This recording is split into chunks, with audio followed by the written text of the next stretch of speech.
development at a very sort of high level. Still set up a GeoCities website back then, like early Yahoo days, and was just like really fascinated by how the internet was evolving into kind of a co-creation, collaboration, and a platform that enabled the ordinary person who maybe wasn't like a highly qualified developer or a webmaster, as we used to call them, to create content. You could do that for the first time ever, whether it was a podcast or wikis or RSS or blogs. And so I followed an individual by the name of Graham Codrington. I was a big fan of his work. I'm sure you know Dr. Graham Codrington. You don't know? You should know him. He runs a business called Tomorrow Today. And they do some really cool work in future studies and examining how kind of technology and society is changing the world of work. Is that the guy who was at the Investec talk? No. Remember that? Yes. You're thinking of Doug Rushkoff. Oh, yeah. But he's an American dude. Yeah. Graham's actually a South African guy. Oh, okay. Sorry, Graham. No, not at all. Sorry, I'm sure Graham. Graham says it's fine. I just checked. So I reached out to him. I really wanted to work with their business, and they had kind of like a network of experts and consultants that sort of used the same brand to trade, but they weren't really building like a big entity as such. They were just kind of almost like a network of speakers, kind of via a bureau almost. Okay. And so he's like, you can't really work for us, but if you want to, you can leverage our brand to create something. And I started a little blogging consultancy because I thought that was what corporates would want. And I was going to build, I still had a spreadsheet with for 3,000 Rand a month, I was going to sell blogs to 250 corporates and retire at the age of 28.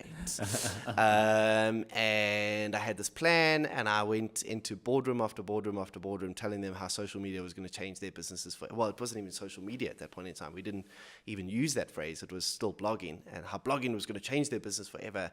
And I got laughed out of a lot of boardrooms. And then very graciously, a lady by the name of Samantha Rocky at SAB Miller, then, now AB Bev, who ran their internal organizational development strategy and built a management development program, which is essentially like an MBA for the cream of the crop in SAB Miller at the time, sort of like a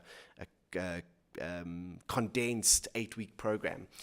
I met her somehow through somebody in my network, and she said, could you build one of these blogs for us to use for our candidates on this program, our delegates, and they can use it to kind of share content and comment on each other's posts and that kind of thing. And I was like, we could definitely do that, not knowing that we probably couldn't. And we did, and they were our first clients, and we did an absolutely awful job at it. But that was it. That when you have one of those clients, then you can start to build legitimacy and build case studies, and we just got lucky time and time again, man. We were very fortunate to be very early in that whole conversation about what social media meant for brands, and certainly in South Africa. And there's that great rule that in the land of the blind men, the one-eyed man is king. Yeah.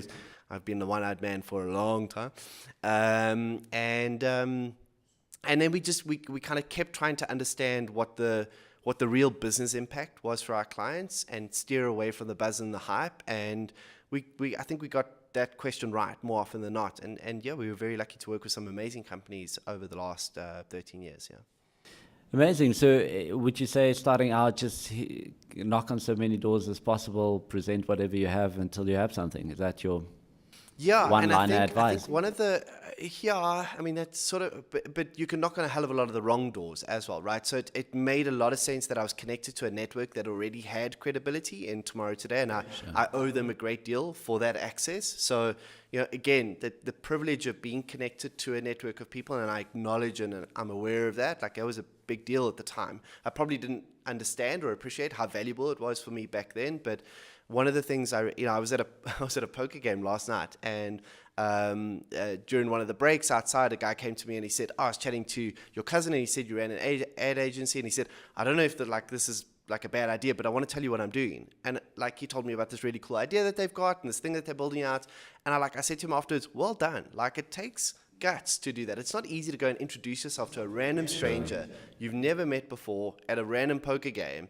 and go, would you be interested in hearing more? But I said to him, that's the difference. If you're prepared to do that, if you're prepared to get turned down, if you're prepared to get laughed at, but utilize your network, squeeze the juice out of every connection that you have, but also pick the right ones and make sure you do it smartly. So that was part of it. The other thing I think it was always different for Cerebra is that we never ever went, and this is my personality, right? So this could have been wrong or right. Maybe we would have made more money if we'd done this differently. But we never did a hard sell. We would always go into clients aiming to educate them and to assist them in defining the problem properly. And sometimes I would even say to them, I don't think you need us. Like, I think you know what you need to do, and maybe you don't need to work. That drives them mad. They love it when you say that. Actually, they hate it when you say that. But that worked really well for us. We would go in, we would educate, we would enable, and sometimes there would be hours and hours and hours of consulting that would go into a project that we would only see come to fruition in 18 months' time, but like that's the nature of a services business like that. It's got long sales cycles, and so we planted lots of those seeds, be the expert, put the effort in, be generous with your knowledge and with your time, and a lot of those seeds only sprouted 18 months, or sometimes even when people that we'd met with had moved to another company. But when they did, then the deals were big enough to more than justify those efforts up front. Yeah. Let's talk about those big deals, and it would be my last question about the corporates. So I think working with corporates is easy money because you build bigger amounts, you've got great margins on it, and you make more money. It's much more difficult servicing if you say, let's say social media. For consumers, I need to have 1,000 personal brands. They don't retain, they don't keep, or they don't renew their contracts. It's very difficult selling them a 10,000 Rand package. SMEs, exactly the same thing. They don't want to spend. Corporates, budgets, millions. What's your feeling? Yeah, so I think a very valid point. And I can't speak with high levels of experience to any of the other models because I've never run a product shop, and I've worked in a retail environment, but I've never owned a business that has to manage, a large number of small volume transactions as opposed to...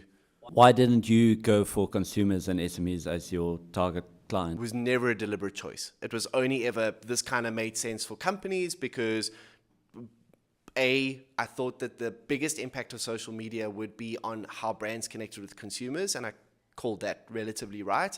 And also because I shared your sentiment that if I could get one or two of those big deals, I was already well on my way to building a legitimate business. I didn't really have an idea for a consumer product either. So I guess I could have tried to build another social network or some sort of offering, but I didn't see a clear-cut offering or plan. I've had kind of ideas since then, but haven't necessarily, I think, had the experience or the credibility to start those. So I've been very cautious about every entrepreneur emulates the business model that's not theirs, right? Like, so every services guy goes, geez, I wish I had a products business. And every products guy goes, geez, I wish I had a services business, You charged 40,000 Rand for a talk. How did you do that? And so, there are pros and cons to both. No business is easy. No, absolutely not. Well, nothing worthwhile is easy, right? And that counts for business as well. But those corporate deals are incredible, right? But then you've got different dynamics. You've got payment terms. You've got escalation rates that get squashed every year. You've got all sorts of compliance and regulation stringencies. You've got the fact that they can tell you tomorrow, we pay you a lot of money now, but we don't feel like paying you a lot of money anymore. Yeah. And then you've got 20 people that you've hired that do that work for that one client, right? So there are pros and cons to both. And I think what I learned very quickly was that dealing with corporates is not about dealing with a corporate. It's still about dealing with people. It's understanding who signs the checks. It's understanding how procurement works. It's understanding what negotiation levers you've got. I'm a terrible negotiator, but I was forged into a good one by virtue of having to go through that process over and over again. And ultimately, and I guess this is true for any business, right? The nature of the relationship that you have with the customer, the degree of shared value that you whether it's intrinsic or extrinsic, and your ability to kind of build partnership as opposed to slave master dynamics. That's the golden, that's really the holy grail. If you get that right, then you've got a great business. It doesn't matter what you do. Sure. I was just having a chat with someone earlier, and we also discussed this week, like, people are just not putting effort into relationships anymore. and it just becomes a sausage factory of just another one. And when I had the discussion earlier, it was a marketing person, and she said, like, when people send them proposals for events or media, they just forward an email, or they just say attach, or they give this whole you can hear it's not someone who actually put in thought in sending this email to me. It's just a copy and paste response. And it's so much easier to do something unique for that person, trying to build that relationship. We spoke about it in terms of the media. Like, if you want the media to publish something, don't just send them a press release and say, see attached. Like, build that relationship. Tell them why it's important for them. Yeah. I think it applies universally. I don't even think it's just a conversation around media or customers. It's a conversation around employees, right?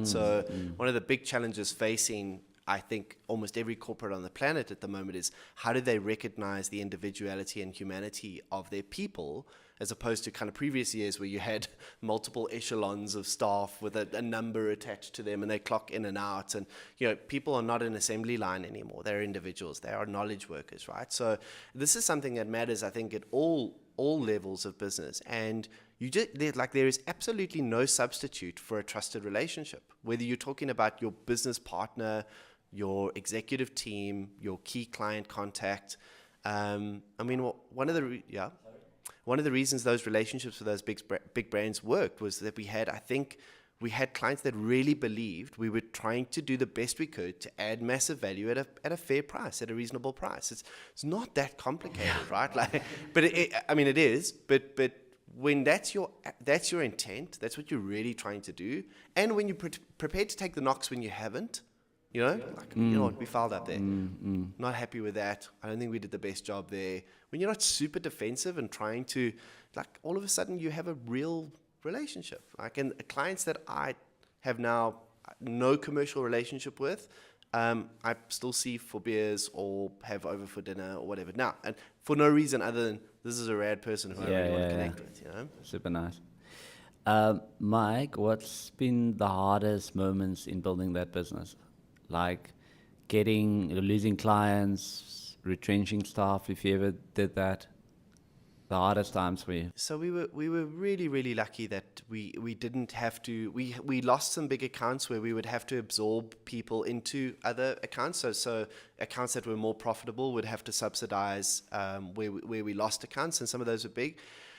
I think, if I'm completely honest, the toughest parts of running our business are very much failings in my own personality, right? So one of the dysfunctions of my personality is that I create expectations of how I want people to act without ever necessarily communicating that to them.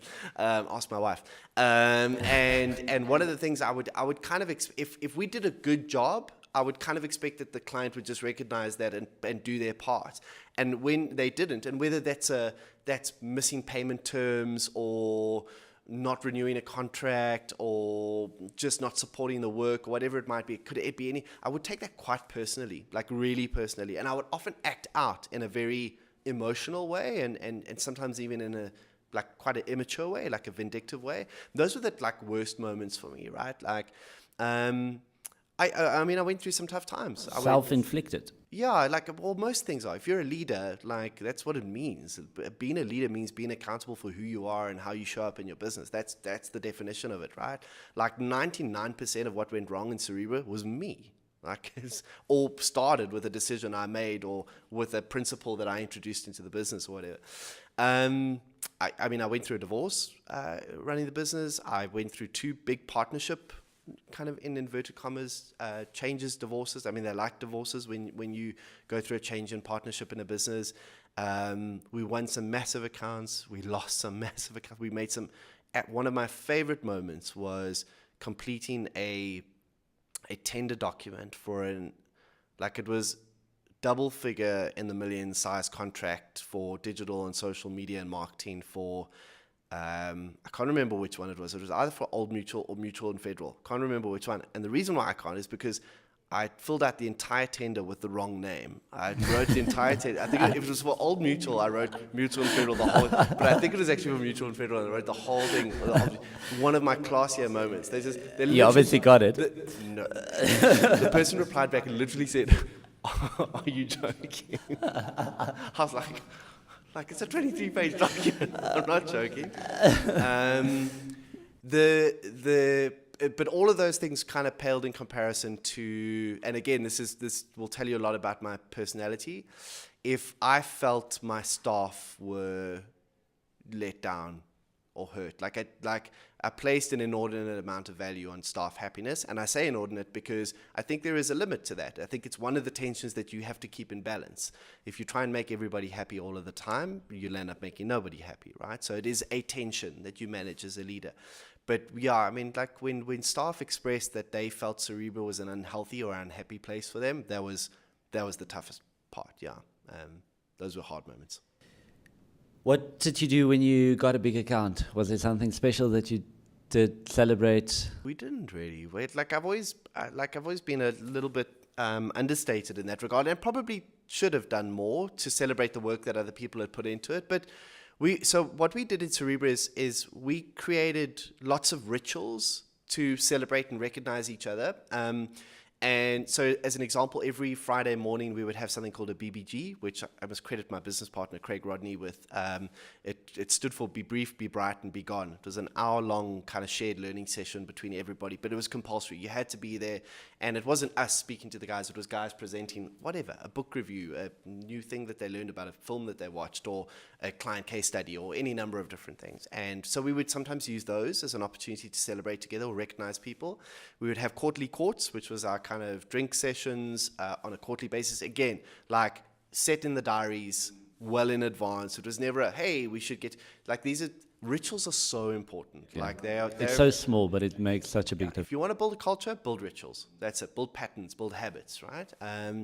And so quarterly courts were really important. We used to do something called takeover when it was manageable with our staff, where we would ship everybody to somewhere. We went to Cape Town one year. We went to Durban the next year. We went to Sun City one year. That was a disaster.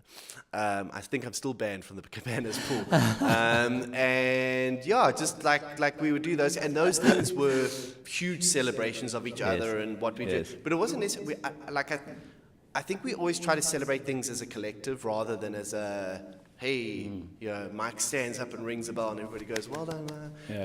We weren't ever really that kind of environment. I hope not. But I mean, ask people who went through and they might tell you completely differently. Okay, and then that ended by you selling. How was that process for you? Yes, it was a tough and amazing process. Like I think any business transaction of that scale is, right? Like I actually met with a guy yesterday who's going through a similar process, and we were talking about the emotional component of a sale of a business. I mean, it's like trying to flog off a child. Like it's really difficult to be objective about that process. I think my child is quite valuable, and the other person is like, it's just another child. It was hugely valuable from an experience and wisdom gathering. Like I feel like I got an accelerated degree in negotiation and corporate finance from that process. I'm hugely grateful that we did go through the process, and I'm really glad we sold. Like there's a whole lot of reasons I could tell you why we shouldn't have in retrospect. Hindsight is always 20/20 vision, and like I could probably find ways to demonstrate to you that I would have still 100% ownership of my business and made the same amount of money but I don't ever think that way. I don't look at it that way, right? Like for me, I learned so much and I grew so much through operating a business within a bigger infrastructure and with much bigger organizations, going from being a big fish in a small pond to a tiny fish in an ocean. And very grateful for that. Like our business partners were great. The guys that invested in us were rigorous and scientific and supportive, and just like really taught me a lot about how to run a real business. I think it's great to to be able to say that I built something that somebody wanted. That is a nice. I don't think it is, again, to the point earlier on, that's not the definition for me of an entrepreneur, but certainly not the sole definition. But it is nice. It's a nice to have, yeah. It is a nice line item on a CV. What's the one big thing that you bought after doing the sale? Oh my God, I'm not going to tell you. Tell me. I'm that idiot that went and bought a whole bunch of things that he really shouldn't have. I can't even say this in public. Like it's the worst. You gotta. We're gonna push you. I'm the dick that I bought a watch that I'd wanted for some time, which I don't even wear anymore.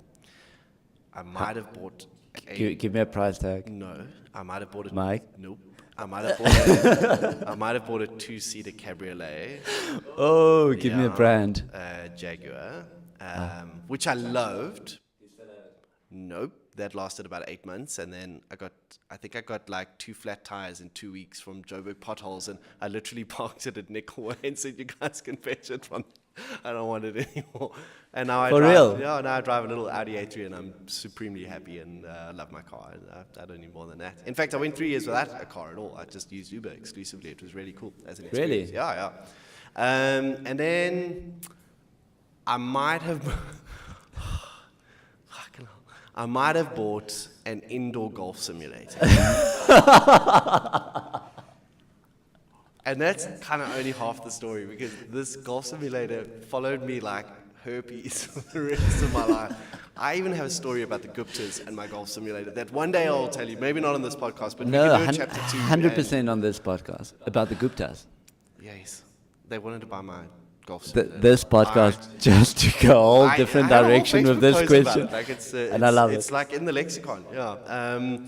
Oh, God. They wanted to buy it. Yeah, I will have you know that they make fantastic milkshakes. I was offered a Horlicks milkshake, and I had one. I even had 2, actually, on my second visit to the compound.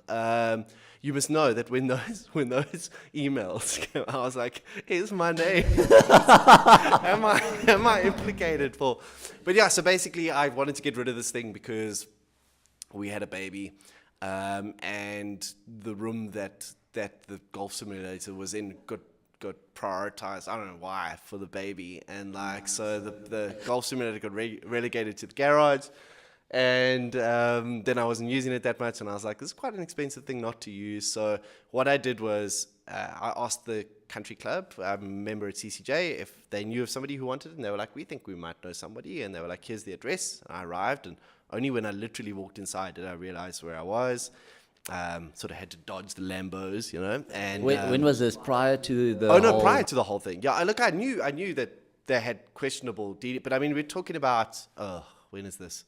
That's like 2015, so it's before the big explosion of everything. Anyway, so I went and set up this thing for them to attempt to use, because they wanted to try it out first before buy. And they tried for 4 weeks and really seemed to like it, but weren't all that enthusiastic about actually paying for it. And then I said, hey guys, it would be really cool if you could actually pay for the thing that now lives in your house. And the reply to that was, we don't deal with such threats. And I assumed the threat was having to pay for something. So I went and collected it and left. And yeah, that was my 4th visit to the compound. So, and they had no issue of you collecting it? No, they seemed quite happy. What happened to it? Did you sell it? I did eventually. It lives actually at the Pro Shop in Woodmead. And I have so much store credit.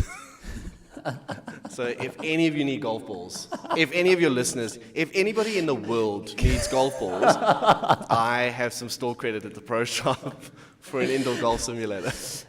We've just got 3 prizes to our podcast listeners if you do play golf. Yeah, meet me at the Pro Shop. I'll be the guy with the sheepish grin. Yeah. Okay, cool. That was maybe the most interesting question we've ever asked on this podcast. Being in social media, managing all these corporate accounts, what would your advice be to small business owners looking at their own social media? Is there anything that stands out for you? Any tips, advice that you can give? Number 1, and then maybe 2, how important is it to build personal brands as an entrepreneur for small businesses? Yeah, so good questions, but big questions. So I'm going to try and answer them as concisely as possible. And maybe what would be nice is if we can maybe even do a separate, I'll even do a write-up for you guys, maybe for sme.africa or something like that. But because I think there's quite a lot of content around this but I developed a little like matrix for guys, because there are certain types of businesses that more naturally lend themselves to that environment, and certain types of entrepreneurs that have a more natural predisposition towards. So if you're a person that's in that space, then this makes a hell of a lot of sense. But if you are maybe a business that doesn't naturally fit in that space, but you are an enthusiast, then you're going to focus more on personal brand, right? And if you're a business that is, but you're an entrepreneur that isn't, then you're going to look for assistance, freelance help, or somebody within the business or whatever it might be. And if you're a business that doesn't really naturally fit in social media and you hate technology, then maybe don't do it, because it probably will be a waste of time and energy for you. But the most important thing, I think, is don't engage, and this goes for any marketing, any communications, any branding, marketing or advertising. Don't spend money unless you know what you're trying to achieve, right? Like it's jarring to me how much money gets spent in marketing across, I mean, certainly in corporates, but even more so in the SMB world, without anybody actually knowing what they want to happen. Like, what do you want people to do? How will you know that it's working? Like, is it signups to your email newsletter? Is it people walking through the door of your store? But figure out what the thing is that you want people to do. And I get you, instead of just putting out noise there. Well, yeah, because I think it can feel like you're doing work, and you're actually not. It can feel like you're achieving, because so you can certainly be achieving brand awareness and word of mouth and engagement, but those things are super difficult to measure. So rather focus on the thing you can measure, and have those things be externalities. Have those things be kind of overflow benefits of doing I mean, you wouldn't act that way in any other part of your business. In any other part of your business, you'll go, I'm spending 1,000 Rand, I'm getting 3 things, right? Like, but in marketing, we just go, like, let's just spend 10,000 Rand on social media and hope, if we throw enough wet toilet paper at this wall, maybe one of those pieces will stick. And I think that's one of the dangers of certainly digital marketing, where the barrier to entry is very low. But I would want to encourage all entrepreneurs to go, how do I make a sale? What is the kind of inflection point that my customer makes? Like for me in Cerebra, I realized that all I needed to do was to get into the room with the right signatory, the right influencer in that business. If I could just get a meeting with them. Now that sounds, again, super easy, but we could have done everything in the world on LinkedIn and done great videos and held conferences. We could have done all of those things and might not have achieved that better than good old cold calling, Sure. picking up so like sometimes it's not sexy, but it is the most effective method.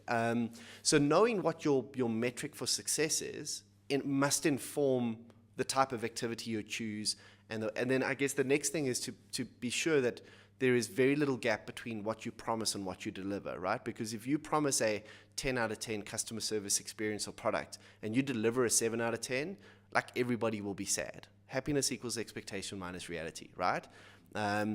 Like the reason why very few people complain about Eskom on social media is because they promise a 2 and they deliver a 2, and they're like, I'm not surprised, right? They're impressively consistent. They promise shit, I get shit. Like, it's great. Like, I'm not unhappy because that's what I was expecting, right? But like, if I'm a big fan of Woolies. I love the brand. I shop there like all the time. Like, I have an 11 out of 10 expectation for Woolies, right? So if I get like an 8 out of 10 blueberries experience, there's a little spider in my blueberries. Like, I'm going to be frantic, right? I'm going to set up a petition and boycott Woolworths, but it's because of where my expectation is.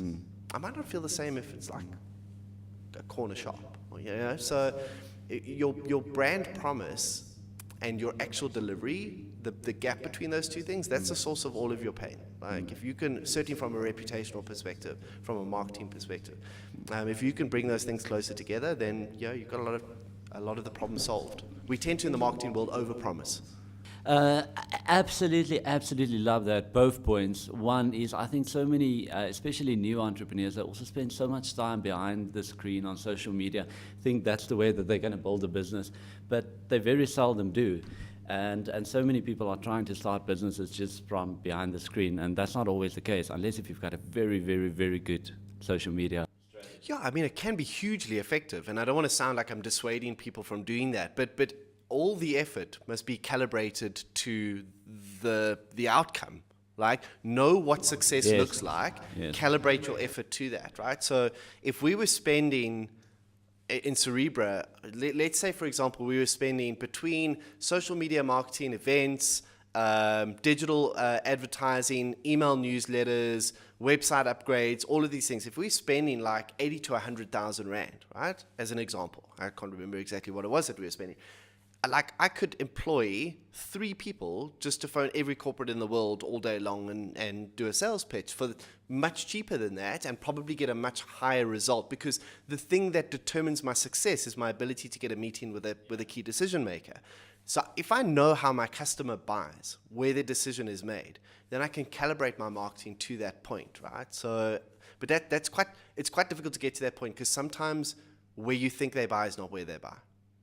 And that's, let me tell you another story about this. So we used to do work for Toyota, and one of my favorite brands to work with, just like an amazing array of products, great legacy. You didn't want to work with that brand when they fired Steve Hofmeyer or pulled their sponsorship from the... Yeah, no, fortunately I wasn't part of that journey. Anyway, let's talk about good things. I've always, I think we've always done a really good job of staying out of the politics, because that's a lose-lose. There's a zero-sum game. So yeah, but I'm talking like I'm talking like 2010 now. This is way back, and literally from their first tweet kind of client, right? And really cool client. I remember our client contact there was just a lacquer guy, just very accommodating, very generous with his time, and very, very understanding of what we were trying to achieve, because it was he's a very traditional marketer, and this was a very new world for him. And we built up the most amazing community on Facebook for Toyota. I mean, one of my favorite stories there was a guy from, like, I don't know where, Delmas or Leandra, or somewhere further east than where I'm from, who posted this obituary for like a 1983 beige Toyota Corolla that was up on bricks, like this picture of this car, and he was sort of leaning against it with the wife beater and the mullet and the jeans, but like, to his credit, despite his appearance, was pretty good with words, and he wrote this whole obituary to this car of his that had died. And so it was quite cute, and like we posted a response to say, we're so sorry to hear that she's passed, and then something really weird happened. Like, people started to comment on it and went, is that an 83? Like, I have a muffler in my scrapyard that you might be able to fit to that. And to cut a long story short, what happened was the community rebuilt this guy's car. They shipped it out of Delmas, they put it in a garage in Bedford View, and this person brought that. This is not initiated by us. I mean, like, it's maybe my favorite social media story of all time, right? Because that's gold. Like, you can't do that anymore on social media, right? And I was like, oh my God, this is amazing. Anyways, Toyota fired us 4 months later. And I was like, what is going on here? And they called us into the debrief meeting, and they said to us, we're not selling cars. Like, this is great. People are talking about us. It's awesome. It looks nice. But we're not selling more cars. How do we... Like, you need to sell us more cars. And I was like, thanks, but fair. Like, how do you sell a car over a direct message on Twitter? It's like, this is hard to do. So I said, well, help us understand how you sell cars, and then maybe we can meet somewhere in the middle. And they said, well, you sell cars with her? How do you sell cars? Tell us. No, you tell me. You just bought one. How do you sell cars? Yeah, you've got a dealership. And what do you do with a dealership? You walk in and kick a tire. And then somebody says to you, do you want to? Yes. Yeah, I'm the wrong person to ask here, because I'm totally not a car person. I was going to say, do you know what car you drive? I'm not sure if you... No. I bought it without test driving That it. was a painful process for me to watch, by the way. So, because I was like, this is what you need to buy. But generally, the way you buy a car is when you get into it, you smell that new car smell, you hear the engine turn over for the first time, you put your hands on the steering wheel. It's a hugely tactile experience. And once you've done that, it's quite difficult to not want that car anymore, right? Like, it's all very deliberate, right? A test drive is not really about a test drive. It's about getting you to feel that feeling, right? And they said, like, we know that if we get X number of test drives, that correlates to X number of sales. So I said, well, I can't sell cars, but I can maybe get more test drives. If we can increase the number of test drives, is that valuable for you? They were like, yeah, because it's an equation, right? More test drives means more sales. And we did that. So we started to correlate everything we did on social media towards how do we get more people into a dealership to do test drives. I love this so much, because I think it's so missing in so many businesses. How do I actually... Yeah, so we realized we didn't need to sell cars. We needed to sell test drives. And when we did that, then suddenly we were the most valuable partner they had. And that you could actually do, because we could measure how many people went from a Facebook post or a Twitter post or whatever it was, or a YouTube video, to a specific link on their website where they could book a test drive. And you just incentivize them to go there. Then there's a direct correlation between that and an increase, hopefully, in foot traffic into dealerships to do that. Now, that might be an oversimplified example, but I think thinking that way as an entrepreneur is and I don't think this is just important from a social media perspective. This is important for any marketing. Know how your customer makes a purchase, and know what the strongest emotional point is, and know what the drivers are in that, and there's a lot of science in that, but there's also a fair amount of art, and sometimes experimentation, and that's fun. That should be seen as an adventure, I absolutely love this chat. We're going to do this more over coffee. Yes. I wrote a couple of things down. I'm going to give it to you. Just give me 30 seconds of your thoughts on it. Then I'm going to give it over to Gid. He's going to ask you some questions. They love marketing. I'm sure they've got great questions. Then we're going to go over to WhatsApp, and we're going to hear what the community wants to know. Sweet, we'd love to do that, yeah. Right. So you've got 30 seconds. Any great habits that you've learned over the years that you think is valuable to your life today? Don't bite your nails. Are you biting your nails today? No, I don't. I don't anymore. I used to. It was terrible. It's gross. It's very unattractive. I'm terrible with habits. I am terrible with routine. I'm like the opposite of you. I'm like the anti-Manus, basically. You're very intimidating to follow on social media, because I'm like, I am a walking shit show, basically, compared to you. But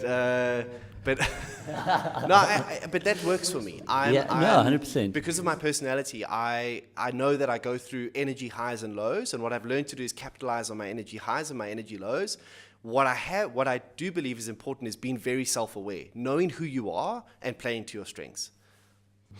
You sound like you were very operational when you were part of the company, and it's kind of something I picked up with talking to very successful entrepreneurs versus entrepreneurs who want to make it.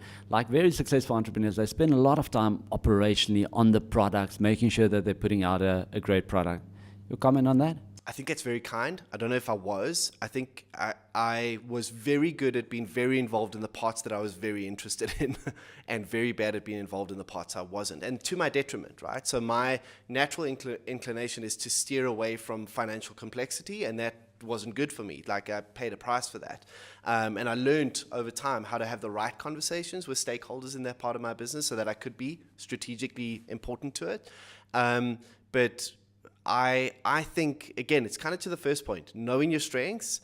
But was product important for you? Like the product that you're putting out? But I kind of care about creating things. And the product that we created was a very cerebral one, if you'll excuse the pun. It was an IP product. It was, we sell time fixing people's problems on social media, but how do we turn that into something smarter than that? And we did that. We developed a really great piece of methodology and models around that, and that's the stuff I loved. I could do that all day.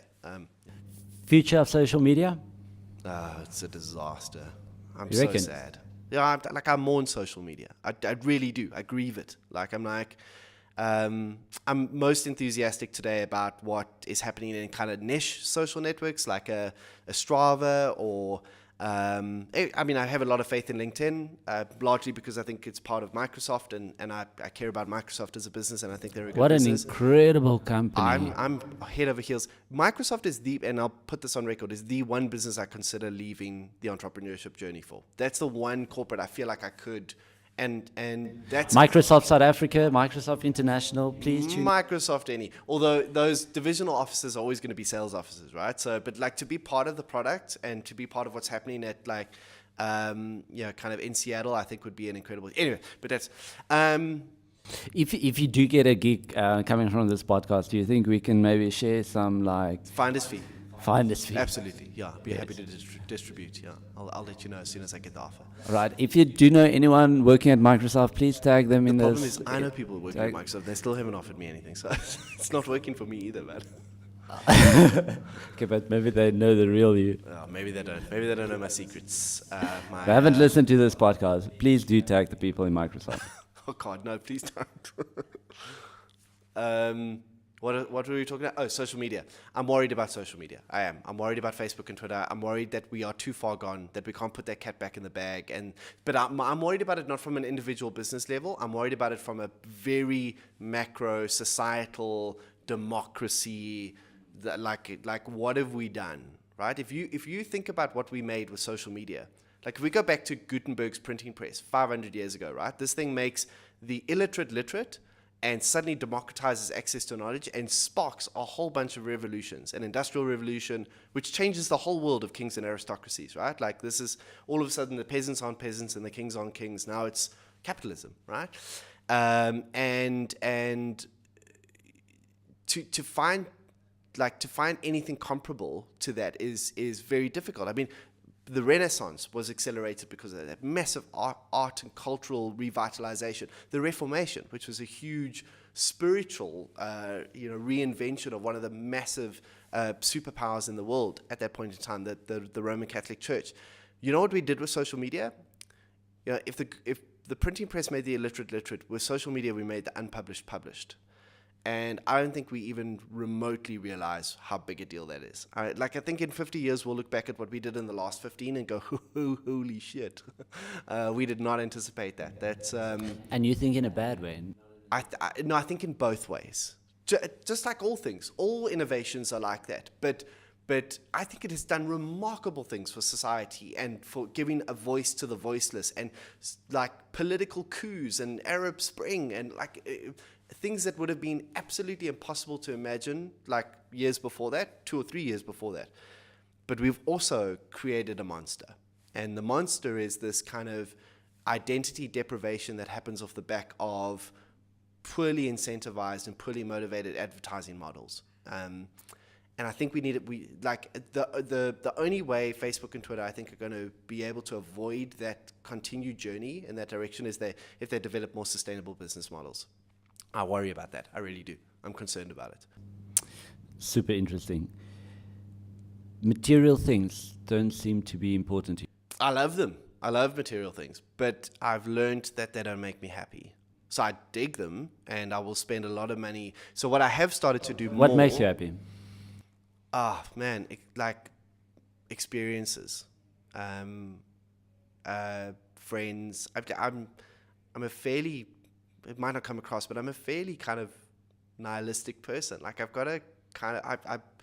I believe that there's not a hell of a lot of meaning in the world unless you create it. Like that the world is about the value that you manufacture, and I believe strongly in that. And so I place a massive amount of precedence on interactions with people, on the value of relationships, on being in this moment rather than thinking about what's happening in the future or in the past. And obviously not to a degree of irresponsibility, but then also just doing random shit. Like I like that I can go and watch Endgame at 9 o'clock in the morning, or play golf with my mates on the weekend. And not the ultimate determinant of success for me, always the thing that was my marker wasn't an amount of money in the bank account, wasn't the amount of cars in the driveway or a house somewhere. It was, can I say no to everyone or anyone at any point in time? Is there any meeting I can't say no to? If there's a meeting I can't say no to, then I'm You're a slave to someone. Then I'm not wealthy. I'm not, because I'm beholden to something or someone that has agency over me, and I don't want that. For me, the ultimate freedom is never having to do anything you don't want to do. It's like I guess. I definitely relate. In my 20s, what I thought would make me happy is big house, fast cars, lots of material things. Now in my early 30s, what's making me happy is being at home with my cats, taking an amazing bath. All the things, it's experiences, right? Yeah. I think meditating, chilling, incense, great food with friends, that's for me that's the best food. Best expense on the planet is a braai with friends and red wine on a Friday night and just random conversation and jacuzzi. I don't have a jacuzzi. But did you like it? I've had a few negative experiences, and so we're not going to talk about those either. They don't involve the Guptas. We're not going to go into this again. Yeah, but so I've had very little money. Honestly, I've had very little money. I grew up in in poverty at all. I mean, I was very lucky my entire life and never wanted for anything. But I didn't grow up in a rich house, and so I've had very little money, and I've had a lot of money. And I realized that either way, I just worried about money. I either worried about getting it, or I worried about losing it, or I worried about how am I going to make the next whatever it was, or worried about is my investment performing appropriately. But it's kind of has worry associated with it, and I wanted to kind of free myself. That doesn't mean I'm irresponsible, and it doesn't mean I'm missing this. My English is not great today, but it's not about being flippant. Just tell me and I'll help you. It's about thank you. It's about knowing where it sits in your list of priorities. Right? Yeah. Lekker, we're almost done. What's your view on your own thoughts create the world around you, going on from that subject? I don't know that my thoughts create the world around me and that the world responds to my positive thinking. So, I don't know if I subscribe to the secret view of things. But looking back at your own journey... What I do believe is that every day I put on a set of lenses, right? Like metaphorical lenses, obviously. I'm not blind. But I put on things that filter the way I perceive the world and the way I perceive interactions with people, my biases, my perspectives, my worldview, my frameworks, right? And I think if I can work on those, then the way the world comes to me is completely different. So we might be saying the same thing, but I don't believe I can think things into being because I don't believe in a supernatural, but that's me. I'm perfectly happy if other people do. But I do believe that the way I examine my worldviews and my attempts to be critical of my own way of seeing the world hugely enhances how I experience it. And that you can change your entire view of the world based on how you change your perspective. Mike, I'm not going to blow smoke up your ass here, but come on. I think you're a role model to me almost. I really admire the life that you're living, even the thoughts. I've enjoyed this podcast episode. I look at your Instagram and the way you handle your kids, the way you approach life. You're an amazing speaker. My team came back, Gideon Martin came back, and they told what an amazing speech you gave it. And you've built an amazing business, but it seems like you're just so thoughtful in terms of everything you do. Is there any reason behind that? Is there anything that you do, you say not into habits, but making you the person that you are? I think I'm super lucky, and that's the way I see things. So if I believe that I'm lucky, I was lucky to be born at the time I was, in the place I was, with means, and into a certain degree of enablement and privilege. I believe those things, and my job is to make the best of the stuff I was given to create value and to create meaning in the world around me. And I think a big turning point in my life, because I didn't always have this worldview. I come from there's another interesting fun fact. I was a youth pastor for 4 years, so that's where I learned to speak for the first time. So that was the kind of the school ground, the playground for learning to engage with communities. I think that adopting a worldview of kind of being very self-aware, being responsible for my attitude, and accepting that I'm just very, very lucky and I'm an unimportant little speck of carbon, and my job is to make sure that I create as much meaning and value in the space and time I've got, because that's all I've got, right? That was a big turning point for me. That introduced a whole new level of happiness into my life. When did that happen? Age of 33, actually. Yeah. Lastly, before I'm handing you over, what are you doing now? So I went back to school. And what's the plan? Yeah, I mentioned earlier on that I dropped out of university, and I kind of always been conscious of that, and I've always wanted to, if I do something, I want to do it pretty well. So when I ran, I wanted to run a marathon, and when I played the drums, I wanted to get a qualification to play the drums. I always wanted to get legitimacy behind interests and things that I care about. And so I applied to do a master's degree at the London School of Economics, and miraculously was accepted, which has been really great. And I've been traveling backwards and forwards to London for those modules. I've got my final one now in June, and I'm learning about social entrepreneurship and social impact. You're going to take on Another project. I hope so. I'm involved in a Microsoft. few little things. No, I'm involved in I would die. I'm involved in a few little things at the moment. I've got 1 or 2 little projects on the go, and I've got some ideas that I would like to put. But I promised myself some time to do the degree properly and to invest time and energy in it, and take a bit of a break from. I didn't want to rush into creating another thing. I wanted to really think very deliberately about what I wanted that to be and what I wanted it to look like. And I still have no idea. So if you guys have any ideas, let me know. But yeah, I'm just excited about this place. I flippin' love living here. I love living in this city. I love the energy of this. I love that it's mad and complex and confusing and Hell yeah. Like I'm not bored. Like I tell you that much. And I'm very grateful for that. Amazing. So yeah. Cool. So Gideon and Martin, they've been producing the podcast, and they've actually studied marketing. Cool. And I know. So. And I know when we met you at Investec the first time, Gideon said he actually knew about it, and he actually phoned you, I think. Anyway, so I'm sure you guys have got some questions. I'm going to pass it on. Cool. Thanks, Manus. That's cool if I start. It's all right. Okay. I think one of the things I wanted to ask, I suppose, was like every Tom, Dick, and Harry is starting a digital marketing agency these days, you just see them popping up all over the show. In any city across South Africa, there's just thousands of them.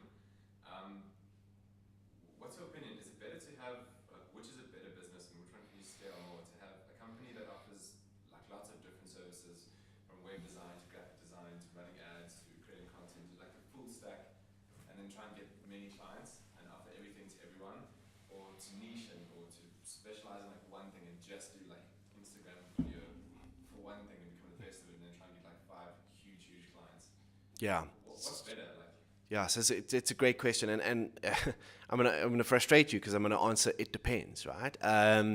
And so the first point you made around everybody seems to be starting a digital agency, I think it's a good thing. I love that there are so many people trying to advance this industry, and there is certainly a need, right? Like on a weekly basis, I get 3 or 4 calls from people going, do you know somebody who can help me out with targeted LinkedIn ads? Do you know somebody who can help me out with Instagram video or whatever it might be? There is a need.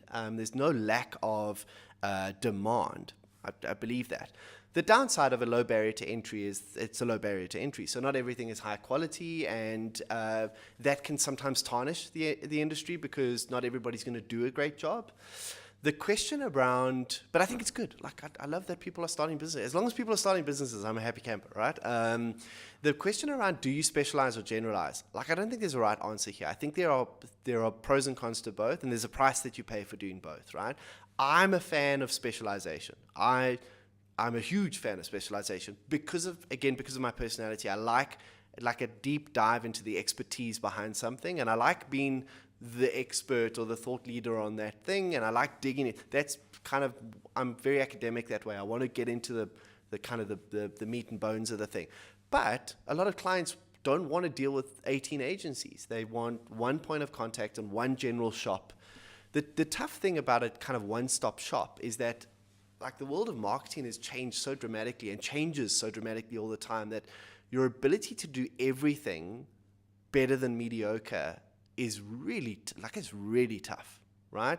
And then you get a staff member who's your SEO expert and they're phenomenal, and so you're exceeding in that particular part of the business, and then they get snatched up and they leave and suddenly you can't do SEO anymore. And so there are pros and cons to both. But what I would suggest is that you know which one you are and that you commit to a lane. Because I think where guys struggles where they sort of flit between the two, and all they do is kind of degrade their brand perception and the customer's trust in the process. So pick a lane, but I feel like if you do a good job either side, there's plenty of demand.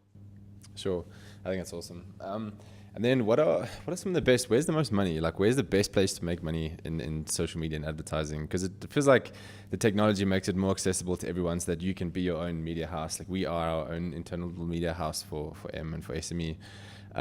So what are the things that nobody's doing yet that everybody's starting to need? Like the sort of highly skilled, highly niche things. Like because you've worked with corporates and big brands, and where's the real value anymore these days? So I think and largely because of some of the failures of the sort of algorithmic and advertising supported part of you, because if you think about it, social media has kind of shifted from being 99% social, 1% media to being 99% media and 1% social kind of, I think there is still a massive opportunity to help brands with really great branded content on platforms that they own, where they're not publishing stuff into the ether, building a mansion on land they don't own that sort of just disappears into a timeline because they didn't put enough money behind it at the right time, right? But I think more and more brands are going to understand the value of really exceptional storytelling. And I know people have spoken about this for a very long time. Like, content marketing is not a new concept, but it is, in my experience, still by and large very poorly done. And I think it's the one thing that every brand and every business can do and do pretty well. And so I think there's a big opportunity in that. And forcing yourself to define that narrative then kind of cascades into all the other parts of what you talk about. So if the narrative is clear, then all of the channels will sound the same. If the narrative is clear, then even the way you speak over the email will reflect the way that somebody experiences you in a video and a billboard and so on. Like, sometimes when we deal with brands today, it feels like you're talking to like 28 different people. And it's because you are, right? There are 28 different departments that have 28 different lines of incentives and accountability. So yeah, we need to fix some of that. And then the last thing I'll give it to Martin is, if you were to build like a digital agency, marketing, advertising agency, working on social, working with a lot of creative people, how do you create an environment and a brand that attracts top talent, whether that's out of Varsity or from other companies? Yeah, that's a great question. And I think it's not just about attracting creative talent, it's also about understanding the needs of a generation that is quite different in their ideologies and in their beliefs, and also kind of like how they define value to me, right? Like, I'm still quite sort of conservative and old school in the way I see those things, and I've had to unlearn a lot of my preconceptions. I think authenticity is a really big deal, right? So I think both creatives who are deeply intuitive and empathetic, and also a lot of the younger, I hesitate to use the word millennials, but a lot of people coming into the workforce now are hypersensitive to inauthentic engagement, right? So whether it's brands or leaders, they just want you to do what you say you're going to do. So just being consistent, like just communicating a lot and being consistent, I think are huge factors in building exceptional culture. And then I think the point that I made early on around rituals are so important. I think that creatives, and despite what you may think, I think they love routine and support and predictability and kind of parameters. They do their best work with very clear parameters. If you give a creative an open brief, it's a horrible thing. But if you give them very clear guidelines and a very clear brief, they can produce excellent work, right? And it's the same with the environment that they're in. I think don't enjoy massive amounts of change, don't enjoy massive amounts of disruption. So we were conscious of all of that. Like, even like the music you play in the office and how it affects different people. Those are all things that you kind of start to consider when you get those basics right. Yeah. Cool.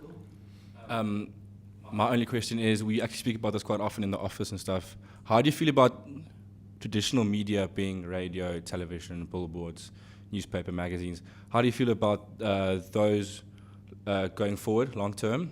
And do you think they'll be completely cannibalized by social media and the digital world?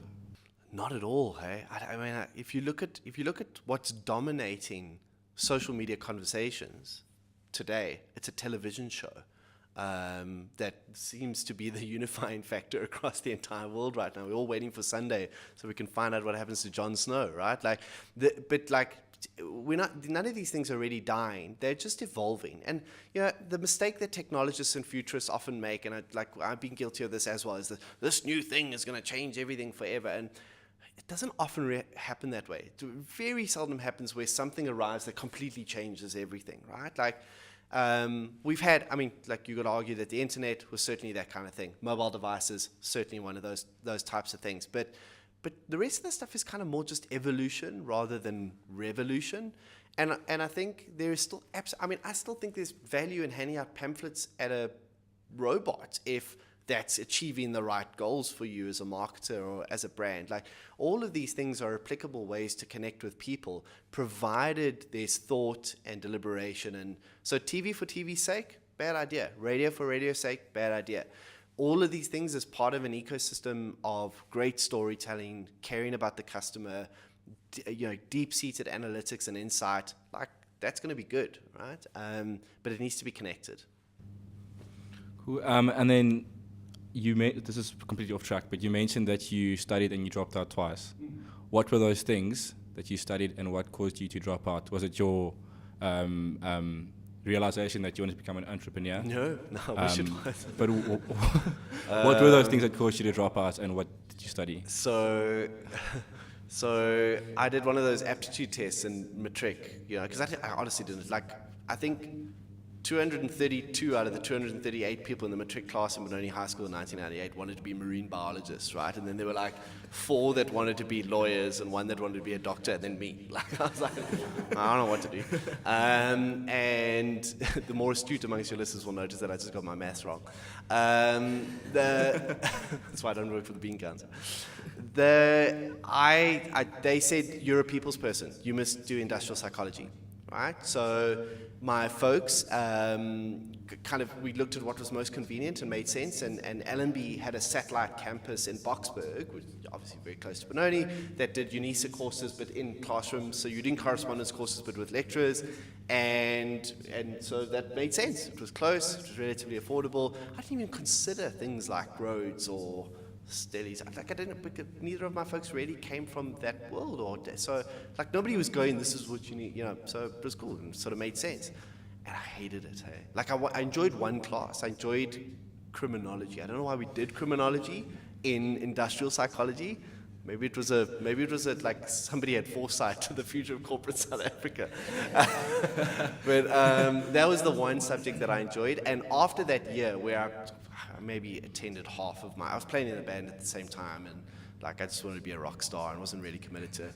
And then at the end of that year, I stopped going to LNB, but continued doing the degree via correspondence. And yeah, I was a real asshole. Like, I didn't even rock up for exams, and I lied to my parents about it. And like, I was really ashamed of that stuff. Like, it took me a long time to resolve that stuff with my folks. But eventually I said to them, I can't do this anymore. I don't want to do it. And at that point in time, I'd met my future ex-wife, and so wanted to get married. And so we did. At the end of that year, I got married when I was 22. And, actually at the end of the next year. And in that next year, I decided, no, I really did need to get a degree, because teaching drum lessons to my friends could only pay the bills so far. And I went back to UJ, UJ, to use some of the credits from the LNB course to do BA Corporate Communications. The problem there was that I was now already 2 or 3 years older than most of the other people in the class. So they were all having this amazing university experience, and they were all mates that came up from school, and I was like this slightly creepy, slightly older guy in the back of the classroom that nobody really wanted to. So I didn't get the benefit of the university vibe. Yeah. As much as I did really enjoy it. I really enjoyed the stuff there around. I really enjoyed film, and I'm still a massive enthusiast in film. But it didn't make sense for me. I knew I was in the wrong place. I didn't know why, but I knew I was in the wrong place. We're going to do 3 questions from the community. Cool. And then we're done. Amazing. It was a nice chat. You're probably going to never come for coffee again. I'd love to. We keep you here for 2 hours. This is amazing. It's a really cool space. Let's see. Wow, we've got so many here. Hey Manus, I'd love to ask Mike what he sees as the greatest opportunity to make money on social media as an individual in 2019. How did you get into the phone to ask the same question twice? Right? That's amazing. Yeah, I think this question is maybe a little bit different. How can I, as a end user, use social media to make money? While Gid was on digital agency, do you think there's opportunity for influencers and those kind of people? Yeah, so how do I make money in social media is a different question from how do I make money with social media. So I think. Do you want to listen to that again so we just get the tenses right? Sure. Mike what he sees as the greatest opportunity to make money on social media as an individual. Oh God, now we're screwed. We don't know that at all. No, but I think, okay, so let me, I'll answer it. This was Sean Williams. Oh, okay, I think I know Sean Williams. No, I really do. I think I know Sean Williams. It's not even a joke. If it is you, Sean, hello. So, I think if you want to make money in social media, your opportunities are fairly narrow, and you've got to be like a famous YouTuber, or you've got to go and do a Gary Vee kind of vibe, or whatever it might be. But you've got to exist in that environment, and you've got to go and build massive equity over time with huge amounts of content and enormous focus, and that suits a specific kind of personality. You can do anything through social media, but then it is a marketing channel like any marketing channel. It must be seen in the same category as pamphlets at the robot, billboard on the side of the highway, television, digital advertising. It is just another way to get your message across. It's not a secret sauce. It's not 11 herbs and spices. It's just another way to communicate. Cool. Let's go to Antoinette Nadia. She says, I would really like to know, we are using a social media lady in Cape Town to promote our plumbing business. What she does is daily posts on the actual plumbing Facebook page and then once a week in the groups. But I don't know if that's sufficient though. Is there any other way to post it to make it more stand out maybe? I was thinking maybe to do a little video. Since it's a very competitive market. Thank you. I mean, I love that question. I love that question because this is a classic how do my customers buy question, right? You never need a plumber until you need a plumber, right? And then you really need a plumber. So what happens? How do people ask for plumber? How do you get a plumber? I would Google.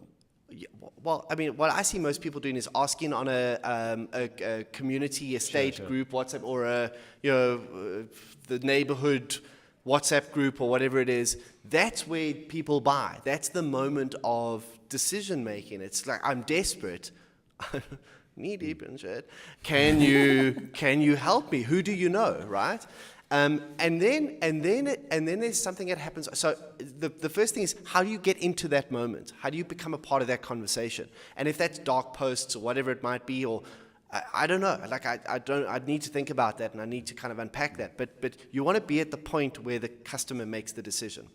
The second thing you'd want to think about is, once the customer's made the decision and they've worked with you, how do you make sure they call you next time or tell their friend? What ammunition do you give them to share, to advocate for you, right? So when somebody says, do you know a plumber? I go, Simon Bird, that's who you need to speak to. He's amazing because Simon has solved my problems many times, right? And he's somebody I trust and rely on. And so I'm going to advocate for him. So how do you build advocates within your customer base and make it as easy as possible for them to tell others, yeah, it's a difficult one without me knowing the context or the area or. But I think that's super valuable. Yeah, those two things I think would be things I think about. This next one is from Serene. Hey Marinus, question quickly. In Mike's eyes, which would be the best social media campaign to tackle first? Thanks. That don't start with a platform. Start with your success metric. Start with like, who are we, what are we trying to achieve, and how will we measure it, and then go, where will we say it? Don't go, we need an Instagram profile, and then try and work back from that. Nico Steenkamp. Stupid question. I've been building my Facebook page for my business for the last 2-3 years, and I only got 1,500 likes, and I've been sponsoring it by times. Everybody's liking my post, but nobody's liking my page. How do I do it differently that people like my page rather than liking my posts? Yeah, I think that there's a technical answer to that. It's the type of ads that you're running and the type of media that you're putting behind different strategies on Facebook. But there's another question, and that's like, how many likes is a good number, and why is 1,500 bad? Like, if those are all corporate clients, that's amazing. So, again, there's not a good number and a bad number there. It's just, is it delivering the value you want it to? You can have a page with only 200 likes, but high levels of engagement with the right kinds of people, and you're going to get good business results. It's not about the number of likes. It's about whether or not it's delivering the value according to the plan that you had in the first place. Mike, I've really, really enjoyed our chat. I think you're an absolutely incredible guy. I think it's people like you who's going to take entrepreneurship forward in this country. So thanks for sharing. Thanks for being part of this. Thanks for answering the questions. And if I personally took something out of it, is I think everyone is just going onto social media without really knowing what they're doing, having any targets, and that needs to change. And I think we can put more effort into that. But thank you so much for joining. It's been great having you. I promise you next time we come for coffee, we won't be doing a podcast. This was great fun. Thank you, guys. I really appreciate it.